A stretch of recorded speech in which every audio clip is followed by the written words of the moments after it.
Now, it's made up of 3 parts of the environment: water, air. We're land lovers, so we'll just talk about soil. He says the lowest level always has the most of what's at that level. This level is plants. We're now in the Amazonian region. We're discovering plants every day we didn't know exist. They're just an incredible number, almost an innumerable number. Above them is an insect level. And then there's a bug level, and then there's a rodent level. Now, he happens to put human beings in the middle, even though we are able to destroy the pyramid if we want to. He puts us here because in the ecological sequence, we eat meat and we eat vegetation and fruit, okay? And then up here, he calls the large carnivores. Each level in the pyramid supports the one above it, and it also supports the one below it. So plants then are prey for the bugs, and they act as predators.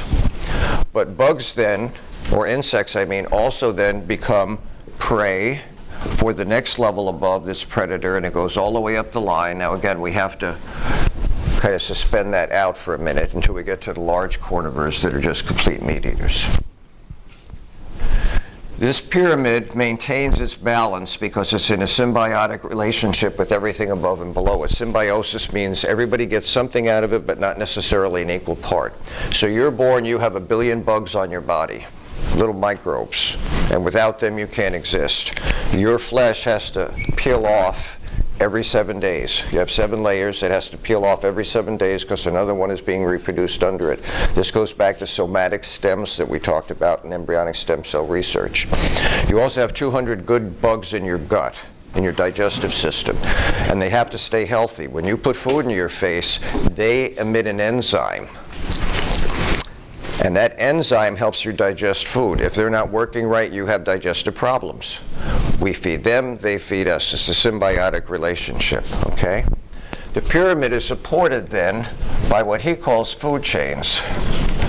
Now in the old days, this might be soil and maybe conifers. You know, they have little seeds in them. And then deer, and then the hunter. These days, it's more like soil, corn, cow, and then the consumer. Either way, these food chains establish the symbiotic relationship between the lower and the upper levels. And as long as the pyramid or the environment is healthy, there's no disturbance to it.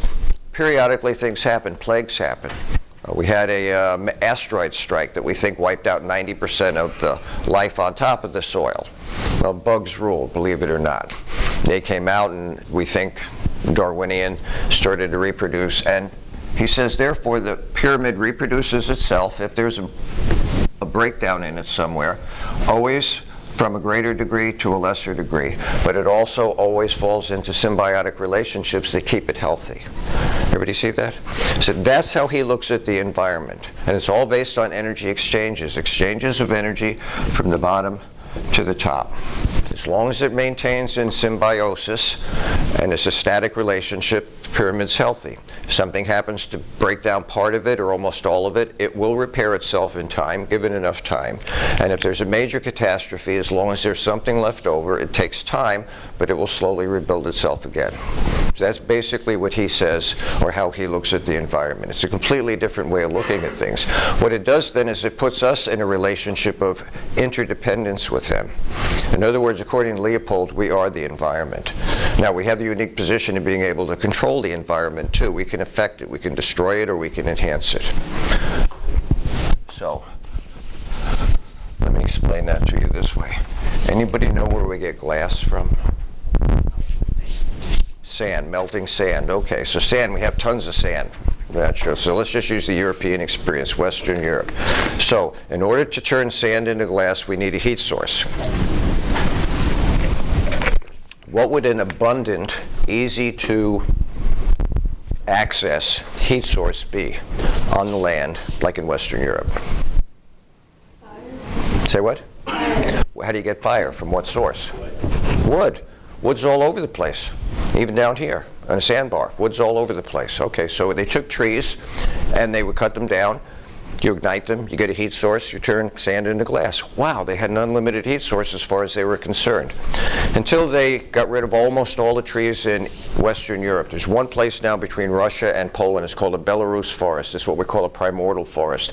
No one has laid a hand on it. It's just like it was a millennium ago. But they have literally taken all the trees off. Now they slowly grow back. You spend time in Europe?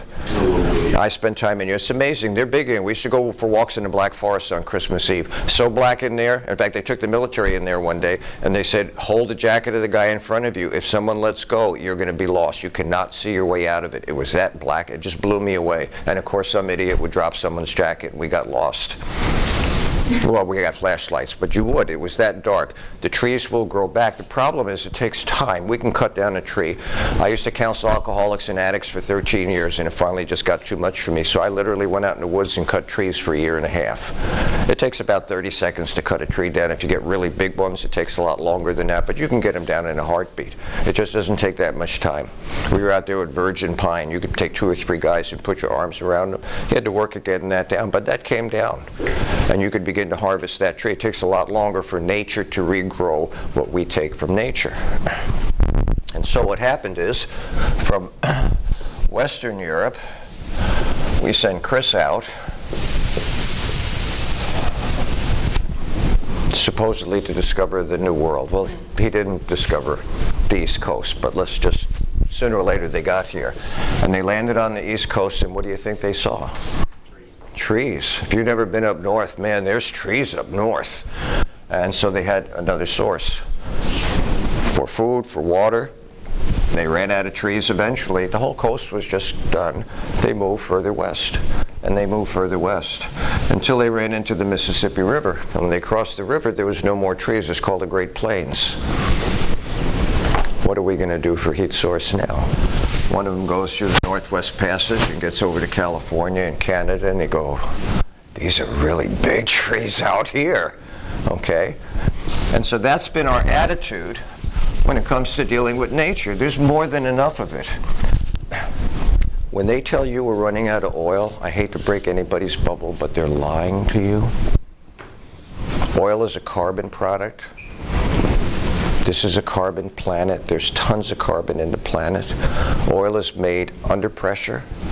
And for a while we thought, at least accessible oil, we had tapped most of it. Now we know how to do fracking, and there's a lot more down there, and we know about oil tar sands and this and that.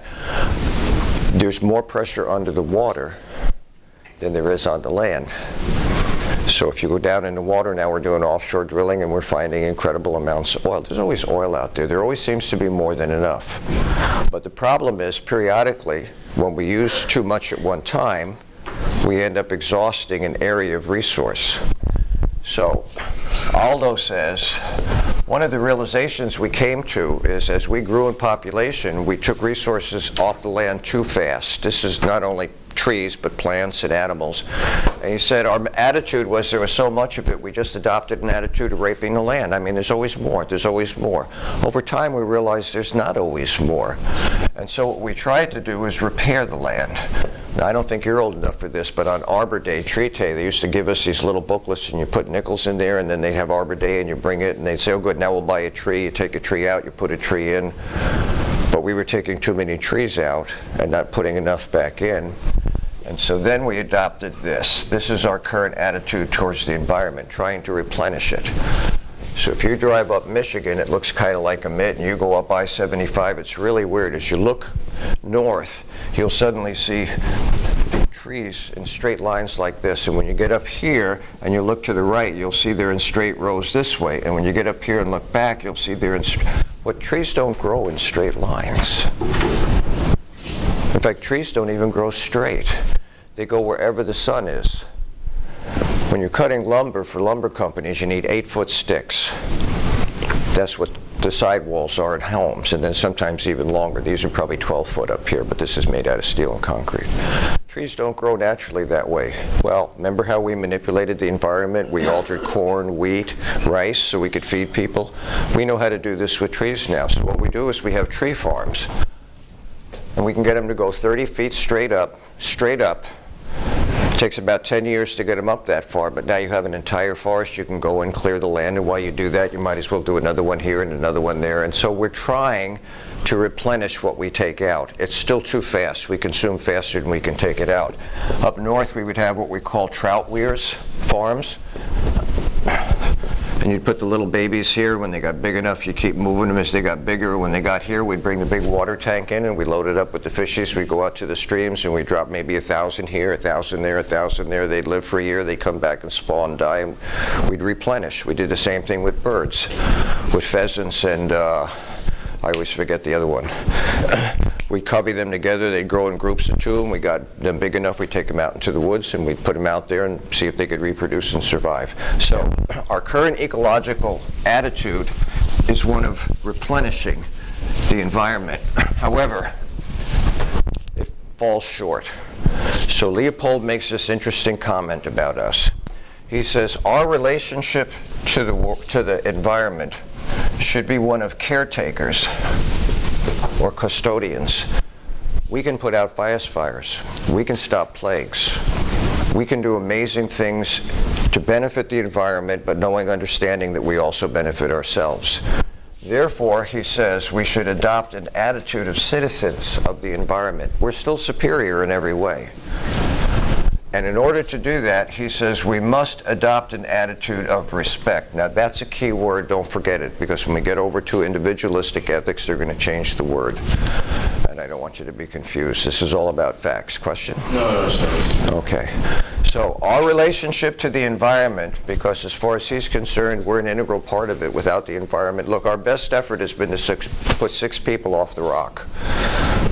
We're not going anywhere. I don't care what Elon says. We're not going anywhere. Maybe by 2030, what? Maybe we'll put 20, 30 of us off. We're not going anywhere. If we trash the house, that's the house we get to live in. If we just flat out ruin it, that's the house we get to live in. Okay. Any questions about him? So he calls this then holistic ethics. He's looking at the entire picture, and he sees us as a central part of it, the key part of it, but not separate from it. We've always kind of looked at ourselves as separate than the environment. We're integral by it. Without it, we don't stand a chance. So, holistic ethics? Okay. But for the most part, we don't live by this. This is a new idea. For the most part, we live under what we call anthropocentric ethics. Anthropocentric, an old Greek word for the superiority of humans. Anthropocentric ethics, when it comes to the environment, is driven by money. If we can make money off it, we can use it. We cut down trees. Everything here, people, this all comes from the environment. Everything comes from the environment. And we pay for this. We pay people to harvest it, to bring it in, to turn it into product. That's the way we look at things. So, after World War II, to the victor belongs the spoil. Suddenly this country experienced a wealth that it had never known before. And people who'd moved into the cities, the urban areas, because that's where jobs were, suddenly had wealth. And they said, you know, we'd like to move away from the city. Have anybody grew up in the city? The big city? Which city? Kind of Tampa. Tampa, okay. Born and raised in New York. New York, New York. The only town so bad they named it twice. So the idea then was, okay, well, what if we moved